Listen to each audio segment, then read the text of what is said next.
I'm joined by Simon Constance, Head of Partnerships at Treefera, John Butcher, Procurement and Supply Chain Director with Just Eat Takeaway, and Kevin Betts, Senior Manager, Enable Advisory at Enable.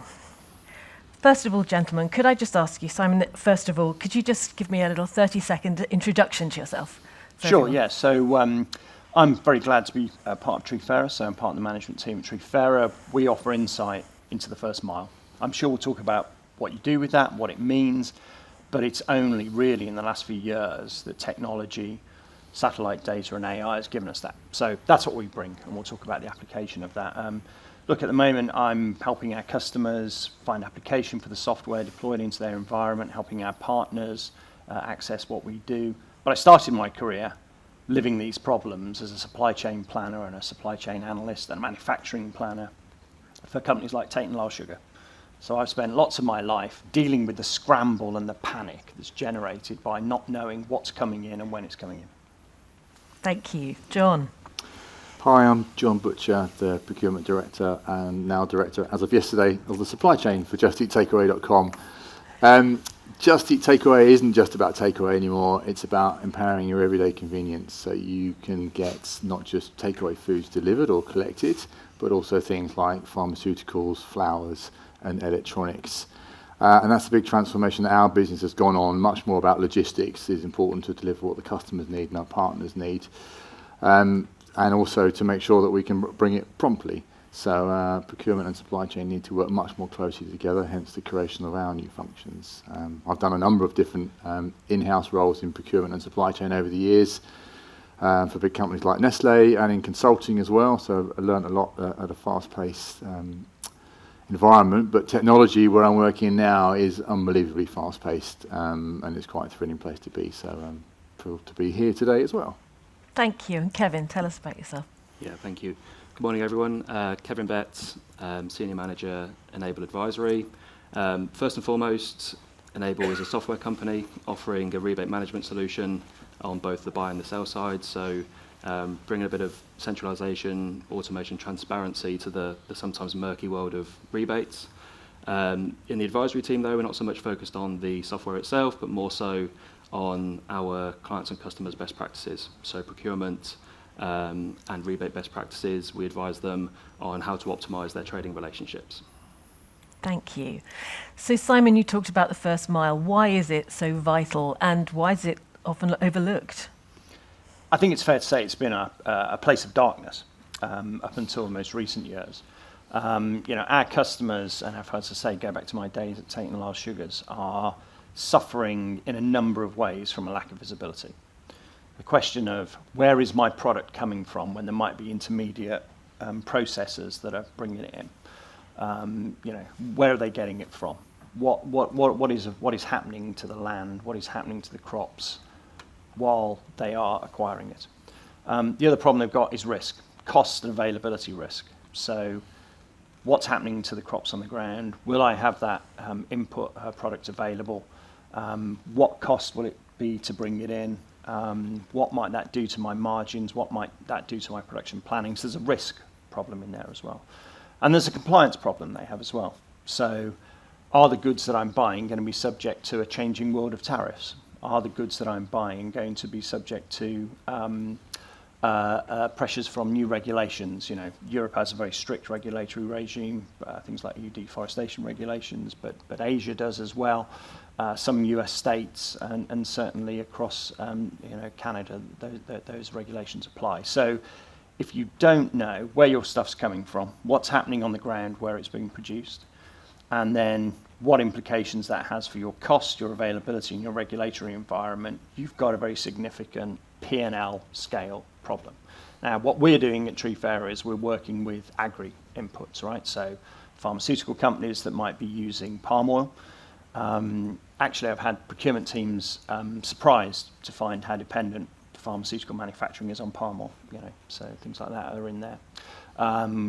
Automotive companies, rubber, leather, products like that, as well as, of course, food and consumer products, goods manufacturers as well. So large swathes of the manufacturing economy that are producing for us as consumers just lack that visibility in those three areas. Kevin, does that ring true for you as well? Absolutely, yeah. We the clients that we speak to, that visibility is becoming more and more prevalent in this uncertain world that we live in. The tariffs that Simon mentions, not knowing the full, the detail of your supply chain, not having that visibility throughout, really sets you up to fail, because you can't predict the issues that you might run into if you don't have that full visibility of your risk areas, the geographies that you're buying from, not just your suppliers, but your suppliers as well. We've talked a lot about challenge in the last 24 hours. John, what are the biggest challenges facing your business at the moment? One of the biggest ones we're facing is the age-old balance of cost, quality and speed. We live in a very fast-paced industry and very demanding internal customers that say they want it now, want it now, want it now. But then there's also pressures to lower costs in order to free up cash and to improve our working capital and profitability. But then we can't cut quality too much, because if we have, for example, backpacks on that our couriers are using failing, then they can't carry the food safely, and then delivery and customer service falls as well. So constant balance there between getting the cost right at an optimal level on the quality and speed delivery there is in constant tension. So we spend a lot of time communicating and listening, and then communicating back to our stakeholders to be saying, actually, if it really is availability that you need and you can't forecast what you need, we're going to have higher stock holding that might increase our working capital costs. Just need to make you aware of that. Or you want the lowest possible cost, but you might have to wait a bit longer for that because it's going to come from the Far East and it's going to be made to order. So trade-offs like that are still quite hard to manage. I see you nodding there. Look, it just rings, John's stresses and strains in the day-to-day working life rings so true. And, if I think about our customers, some of the big food manufacturers you mentioned are our customers, and cost is a problem. But cost can be managed if you know what's happening. The challenge is when costs are changing and fluctuating very significantly. I mean, some of your past roles, you will have seen inputs like coffee, right? Not just into the coffee we drink, but as a food flavouring and ingredient, like in 24, I think the cost, depending which type of coffee you bought, it went up by a minimum of 38%, and that's depending on the type and where you're getting it from in a single year, right? Now, if I go back to my days at Tate & Lyle, we would have never known that was coming. Yes, you've got wholesalers that you talk to, right? Yes, you've occasionally got brokers on the ground. Yes, you might have some of your own staff. But if you're buying from 500 or 100 plantations, knowing what's really happening and knowing in advance is almost impossible. So the cost shock, you hear about it almost anecdotally in some ways through the networks and the surveys you read. But wouldn't it be great to know that it's coming 6 months in advance with a degree of science and reliability, with data that you own and you buy? And that's where we're trying to help, So we're offering, our solution allows you to view the progress of the coffee crop in the locations. We can help you pin those locations down. We can help you understand what weather events are doing to that crop, what water stresses are doing to that crop. And that's data that's updated on every few days and available at the desktop of the procurement team. So they're making decisions longer actually with coffee, months in advance, about what to do to manage that cost problem. That's, I think, a massive revolution for those that have got the challenges like John. Newly available actionable insight then. Well, things that would have you been can join our marketing department with that phrase. Yeah, it sounds like crystal ball stuff when I was a commodities buyer 15 years ago. Glad that people are going to get that now. Well, no, and it's. I mean, is it crystal ball? What are we using, right? Geosat data has come on so much, and it's very available, right? The problem is, what do you do with all those terabytes of data? And that data now is allowing us to take, a pixel on a screen down to 10 square meters, and we can tell using our AI tools what the crop is in there, how the crop is growing, what's happening to the underlying ground, and all those things that roll up into layers and layers of information that give you insight, that take you beyond crystal ball to actual science-based, reality-based statements of fact on the ground. So how are you using tech, and how's it helping you? Well, visibility is one of the things that we're looking for as well. But it isn't for commodities for us. But if we're measuring end-to-end order time from the time somebody places an order to when it's delivered for our courier equipment, let's say, if it's on time, that's great. But if it's going to be late, we need to understand where in that supply chain flow, where in the logistics is it falling down. So using technology with our partners to measure the performance of each of the individual stages so we can see what's working well and what isn't working well, and then getting that information to the right people at the right time so it can be actionable. It's no good looking at performance charts months after it happens and then nothing being done. You need to get it to people that are managing those supply partners so that they can act on it and say, well, why is this particular part falling down? Maybe it's a carrier that's having some customs problems, or it's being held up in customs, could be routed another way. You can then start taking actions based upon the information that has been shared with you in an appropriate fashion. And technology for us is helping us do that. It's bringing the same information from multiple sources in, processing it, and then pushing it back out to different teams. Kevin, what's your take on the technology? Well, yeah, but being from a software company, you might expect me to kind of lean heavily into that and really be the advocate for that, which I am, absolutely. And as John says, tech is absolutely essential. I think anyone not investing in tech is going to be left behind by their competitors.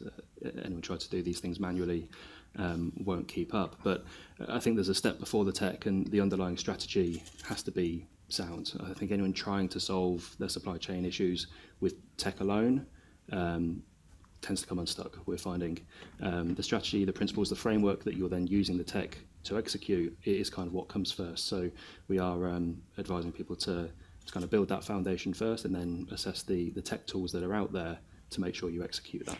Exactly, because I came across a recent MIT report that said 95% of AI projects are failing because of things like poor training of staff and weak data. You talked about how important the data was. Do you agree? Do you think that's a fair point? I can see it. Anecdotally, we kind of see these projects stall. I think there's some element of kind of jumping on the bandwagon when it came to AI initially. For some companies, not having a considered approach, just kind of feeling that they needed to keep up in any which way.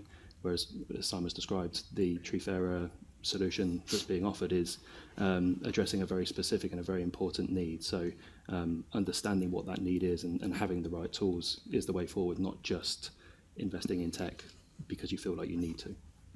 I guess we all attend these for our own personal learning and to meet people. And AI in procurement and supply chain has got to be the buzzword, right? Every conference is talking about it, but I think you hit the nail on the head, right? It's the application. And generally, I've found working with corporate IT teams or some of the software sales companies with agentic AI products and the like, they're walking around with a hammer looking for a nail, right? Mm-hmm. But in supply chain, we've got some very real problems, and AI can very deliberately help us fix them, right? So you cannot. The big theme is visibility. I think we'd all agree. It's seeing what's going on right across the supply chain up to production and then downstream distribution. But the only way you get that is by processing data. And the data fields that you need, or the data sources you need to understand, are very varied, right? So one of the things that's tripped up one of our customers is changing tariffs and changing regulations. Now, you can only assess the impact of those if you know where your stuff is coming from, right? What alternatives you might have to getting it from a source that's impacted by that, and being able to talk to your customers about the implications of that. So one of our customers is a very, very large input supplier to the world's biggest tyre manufacturers. And they're being told on anecdotal evidence that the procurement team have in one of their customers that their rubber comes from the wrong part of the world. It doesn't meet the EUDR and will be subject to all sorts of customs and tariff problems.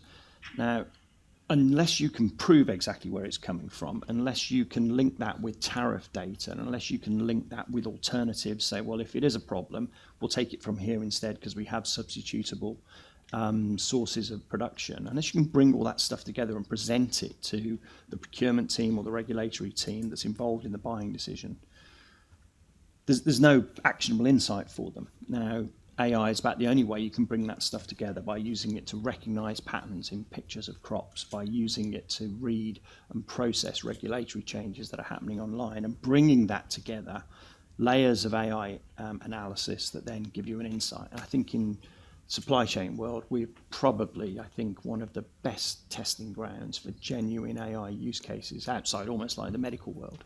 But you mentioned right at the beginning, you had a very clear problem statement with the visibility, and that is essential, I think, for any software deployment, especially AI, which is a bit like automation on steroids as far as I'm concerned. If you haven't got a problem to solve, really, why would you bother spending a huge amount of effort and money and emotional capital to do something? I'm sure there are plenty of great solutions out there to be found to problems, but start with the problem statement first, and then people can start to understand, well, I see a benefit there by employing automation or AI to help solve that. But even before you get into that as well, I think we need to think about the human element. I see a lot of resistance and fear and worry about AI in lots of different jobs. Low cost, high volume transactional tasks and jobs are definitely at risk or gone already or going across to the industries across the world. And everybody else is feeling a bit of worry, I think. And if you're not feeling slightly worried, you're probably not thinking about it enough, frankly. Well, I don't mean to be a doom-monger there. I think it will be a great tool to have, but different procurement functions, different supply chain functions will wield AI differently in the future. It will replace some tasks, I believe, do it more efficiently and effectively, but it will also do things that we can't do at the moment, that we haven't got capacity or the brain power to do, or the data links to do. So that's where you'll see people wielding it as a tool to be doing more than they can do today, rather than simply replacing some tasks. And we need to go on a journey and help people see it, hopefully not as a fear. Someone in my department, our finance director for systems, told a good story about accountants. And he said that when the Excel workbook came along, all the accountants thought their jobs were going to be gone. That was the end of accounting as far as they were concerned. But actually, you fast forward a few years and every accountant loves Excel and wouldn't do without it. And we still have plenty of accountants in the world. So I'm sure some of these tools will become your best friends, even though you're fearing them perhaps a bit in a moment. Kevin, what thoughts do you have on skill sets and what's going to be needed going forward with the emergence of AI? I think one thing that AI can't replace is human relationships. I think back to COVID, I was in builders merchants at the time, and huge shock, pandemic hit, and availability was in question on key lines, cement for example, and we were put on allocation with our main supplier of cement. The level of allocation, the amount of product that was available at the time was absolutely, it was very clear that the merchants with better relationships with those manufacturers got more of the allocation. So where we'd really invested in the relationship, we had abundant product, we could continue trading. Where we hadn't invested in those relationships in the same way, then product was scarce and we were looking at alternatives to try and keep product on the shelves and in the yard. So I don't think AI, certainly currently in its current form, can replace that human element of building a relationship. Your AI isn't going to speak to the human on the other end of the phone in your supply chain and establish that kind of that working relationship. It's not something that's tangible. It's not something that's in the terms and conditions of your agreements. It's just there. It's intangible, but it's so important. If we didn't have those relationships at the time, then it would have been an even trickier period to come through. So I think those relationship building skills, and because of that, yes, investing in AI, investing in tech is important, as we've said, to kind of keep up. But investing in talent and training of your people and emphasising the importance of those relationships, I think, is also key. I think that's essential. Thinking back to COVID, the most important discussions and decisions we made were with some of our key partners, and they were with companies and CEOs and sales directors and logistics managers in China. We had early morning calls with them every day, but it was the tone of voice that we could hear from them that showed how important it was for them. They were crying out for visibility, and I'd said, we don't want you to fail because we're doomed without hardware to give to restaurants at the time. Mm-hmm. And restaurants were doomed without hardware because if we can give them hardware, restaurants could start taking online orders, and their in-restaurant business had collapsed, of course. And we were a route out of that darkness for them. So we were supplying the market, keeping them going, and the factories that made the items wanted to keep going as well. And I simply said, well, what can we do? What can we do to make sure that we are the first items and boxes out of your warehouse? What can we do to be the first ones off your production line rather than anybody else? And he just said, give me a forecast. He said, at the moment, you give me 1 month's worth of requirements as a confirmed order each month. He said, if you could just do that and give me a 3-month forward forecast, I can keep more people employed. I don't need to lay them off. So when it's all switching back on, they're ready to go. I haven't got to recruit. And I said, well, if that's all it's going to take, I said, I'll give you a 3-month confirmed order and a 6-month forecast. Let me talk with finance and we'll get it sorted. And that was the simple solution. But it came out of morning daily phone calls, listening to people. I don't believe AI would have come up with the same solution so quickly with the right tone of voice and a commitment I need to make at the time to say I'll make it happen internally, because I knew finance wouldn't be keen about putting a commitment further out. But once I'd explained the impact of it, they agreed to it.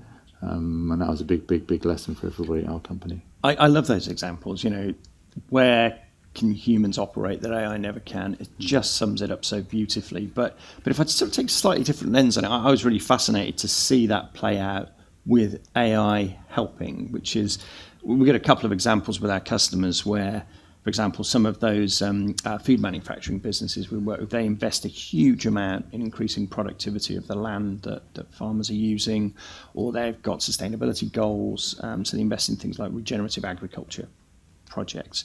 They're spending millions of dollars distributing it to farmers on the basis that they will, on trust, follow a program of works that will improve the quality of their land. Or in other cases, we have people who are in the carbon market who are trading carbon credits, and it's taken on trust that particular carbon sink project is going to be grown out. That mangrove forest is going to be there in 5 years' time. It's not going to be cut down. And I guess what's sitting underneath that is trust. So there's human relationships, and the information you were providing were all about building trust. But the one thing I've seen is that in very remote supply chains and distant supply chains, trust can be quite hard to really grab hold of, because it just needs a backbone of some fact.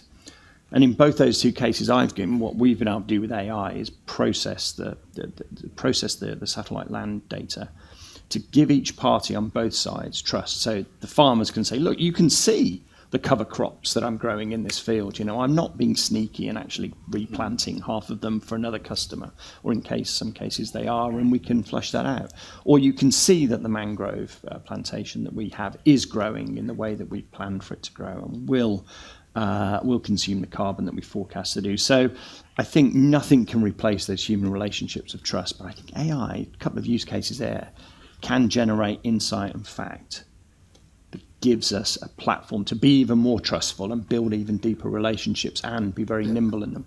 That sounds like a great way of supporting the credibility that goes into that trust 100%. equation. Yeah, 100%. I wanted to talk a bit about the balance as well. You talked about the millions of pounds that are being put into these various projects to ensure resilience. How do you maintain a balance between that and cost effectiveness? I think cost effectiveness is at the heart of all of this, isn't it? Because for most businesses, certainly the manufacturing businesses we work with, their direct procurement is one of the biggest items on the P&L. People like yourselves are incredibly powerful individuals within organisations.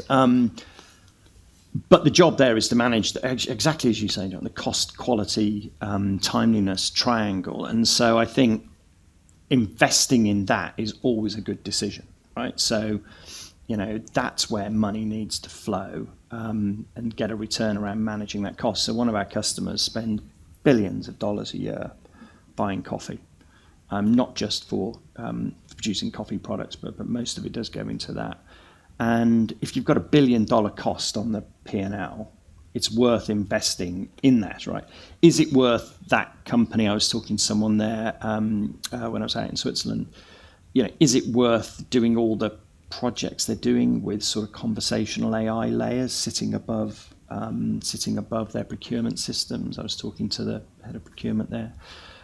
He sees those as toys they play with, the things that the IT. I'm not disparaging to IT, but the things that the IT team want to trial out, so you can ask a question of a contract in a Chat GPT style. All good stuff, he said, but that's not really where I want to invest. I want to invest in the X billion cost I have on the P&L, and how do I maintain that in a stable form, or more stable form, and also bring it down on a per unit basis over time. So I think there's a place to be said, or something to be said for picking your battles. I can see you nodding, Kevin. Yeah, it just reminded me of a bit of an anecdote of some work we've been doing recently when we think of that balance between resilience and cost. And I guess the first thing to say is chasing perfection is probably the wrong thing to do. It's one of those things, there's so many moving parts, things change so quickly that if you hope to be perfect in doing these things, you'll probably just be paralysed by all the different options that you have. So I think accepting some imperfect solutions is kind of a way forward. But yeah, the example that came to mind, we talk about options for building resilience. In this uncertain world, multi-sourcing is often kind of a solution to that. We used to buy all of our product, whatever it might be, from a certain supplier, but to manage the risk of the uncertainty and to have some resilience going forward in our strategy, we need to spread our risk, spread our volume. But in spreading your volume, you also spread your leverage. You're not going to achieve the same deal by spreading that volume around. So we've been working with clients who are having to do that, and it's probably the right decision from a risk point of view. But we're saying, well, you're not going to get the same deal. You can't offer that supply of volume anymore, but can you offer them something else? And the example that comes to mind is an FMCG company. Their suppliers were saying, you're always ordering in the second half of the month. You're just placing orders kind of towards month end, and they were having real operational challenges around staffing that, kind of staff sitting idle in the first half of the month, and then second half of the month having to pay overtime and agency staff to satisfy that demand. So we said, well, let's tackle that. They've highlighted it as an issue, a behaviour that you could do differently. And we came up with a rebate mechanism. There's my chance to get rebates into the conversation, whereby if they could shift their ratio of second half of the month orders from 80-20 to 60-40, then that supplier agreed to pay a rebate in return for that. So we don't have the volume anymore. We're building resilience through kind of this risk-managed strategy, but that doesn't necessarily mean you have to sacrifice the cost of perhaps thinking outside the box, different ways to replace the benefit that you got from volume, but with some different behaviours. I'm conscious we've barely had a chance to touch on sustainability, but John, can you give me any examples of how you're building sustainability into your supply chains? Well, we look at it on a multi-level. We risk assess all the suppliers and their tiered supply chains for where it's going to be the most impact for us on a number of key areas. And then on the high-risk ones, we'll just simply do some third-party measurements and performance management and then assessments against criteria. We happen to use EcoVadis, but there are other partners out there that do that for us. That gives us some degree of assurity at a scalable, affordable level. But for the very high-risk ones, for us, we make sure that we send auditors out on-site to physically see what's happening. For us, we're most concerned personally and professionally about human labour, human rights. No modern slavery, but beyond that, it's about working conditions. And we found some, I won't say, it was pleasing because it's pleasing to find out about these things. We wouldn't ever strike anybody off, but we found some instances in a couple of factories where right to work and IDs were not being checked properly. We found a few examples where people were not getting enough breaks. We found some examples where people were having their last month's wages held on to if they were being let go. Unfair practices. And I'm pleased to say that all of these factories and the suppliers that we contract with further up the supply chain, when they had this feedback, they changed their working practices. We kept the orders going, kept the business going, and they responded really, really positively. And I absolutely love that because that's changing lives for the better down the supply chain. We're not just moving business away, which would have the worst opposite effects. People are actually taking positive action, and I feel really pleased and proud that we managed to have that positive impact. Indeed, that seems like a great point for me to stop asking the questions and see if any of the audience here have any questions for the panel. Just before we do, I love hearing that. And so a lot of organisations I work with absolutely aspire to achieve what you've done, but it comes at huge cost. So, I mean, we're working with, rather than factories, making manufactured goods, mechanical goods. We're, dealing with companies that are, working in fields and then working in processing plants and what have you. And we've had an inquiry, and I'm not going to say we've deployed this into live, so I make no claims, but, they're saying we would love to know. We don't have children working in our fields, or our suppliers' fields, but my word, we cannot afford to go out and visit every field, and we can't trust the people necessarily that are telling us there's no one in fields. So we've been looking at using satellite data on shadow lengths, individuals' heights, to be able to scan a field and say, broadly, how old are the people working in it? And I just think I feel so passionately that we should be supporting organisations that have the kind of aspiration you have, but you can't achieve what you would want to achieve at the cost that's viable to do so. So I think one thing I just flagged there, that what's amazing me is the speed of technological change that's happening at the moment is making aspirations like you have, John, much more achievable at a cost that the CFO function's going to buy. I was just really struck by that, so I thought I'd chip in. I'm sorry to hold the questions up. No, thank you. Good point. Are there questions from the floor? There we are. We'll just come down to you with a mic if you'd like to introduce yourself and ask your question. Thank you. Hello. Thank you for that. Ariel from BSI. I work in sustainable innovation. And my question, I think, for the whole panel. I work with nature and biodiversity, and solutions like TreeFair, I think they have a really good role to play in that area.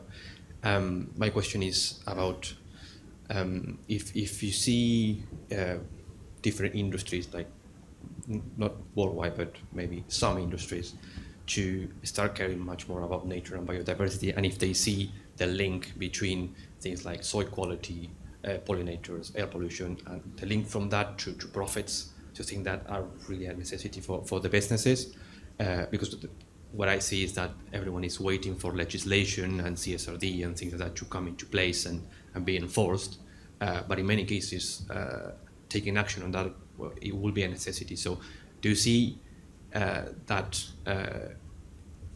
necessity happening and more businesses being aware of that necessity, or they will just keep waiting on legislation, and unless they are enforced, they won't do anything? Thank you. Who'd like to go first? No. I should say, before I joined TreeFair, I spent 14 years working for the Big Four as a partner in EY, and we spent a lot of time doing supply chain consulting, I'm sure you guys did. And a CFO said something to me which I loved. And he pointed at me and said, "Simon, I'm not going green if it puts me in the red."